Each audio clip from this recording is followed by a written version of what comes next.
کہ وراثت سے کس کو حصہ ہمیشہ ملتا ہے۔ کچھ رشتہ دار ہیں جن کو ہمیشہ حصہ ملتا ہے، اور کچھ ہیں جن کو کبھی ملتا ہے کبھی نہیں ملتا۔ جن کو ہمیشہ ملتا ہے وہ ذہن میں رکھیں، تاکہ جب بھی کسی کا انتقال ہو آپ کو پتا ہوگا یار یہ رشتہ دار تو کنفرم ہے جن کو ملنا ہے، ان کے حق میں کوتاہی کی تو تباہی اور بربادی ہے۔ اور باقی جو رشتہ دار ہیں ان کو کبھی ملتا ہے اور کبھی نہیں ملتا۔ جن کو ملتا ہے، والدین کو ہمیشہ بچے کی وراثت سے حصہ ملے گا، دنیا کی کوئی طاقت اس حصے کو ختم نہیں کر سکتی ہے۔ تو بچے کا انتقال ہوا، باپ زندہ ہے اس وقت باپ کو حصہ ملے گا، ماں زندہ ہے بچے کے انتقال کے وقت ماں کو حصہ ملے گا۔ ہاں پہلے انتقال کر گئے ماں باپ تو جو انتقال کرتا ہے اس کی وراثت بڑھتی ہے، تو ماں باپ پہلے انتقال کر گئے تو اب بچے کو ملے گا، بچہ پہلے انتقال کر گیا تو ماں باپ کو حصہ ملے گا۔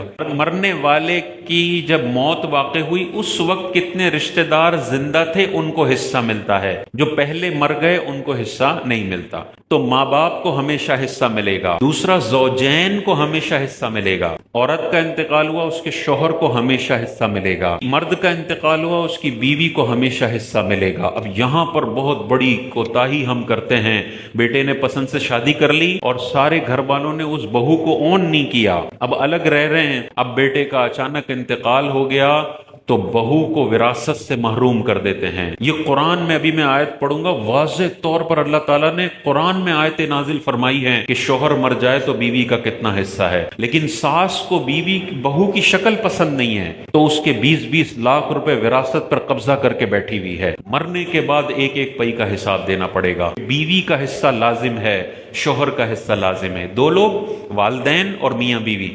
تیسری ہے اولاد، اولاد کو ہمیشہ حصہ ملے گا، دنیا کی کوئی طاقت اولاد کو وراثت سے محروم نہیں کر سکتی ہے۔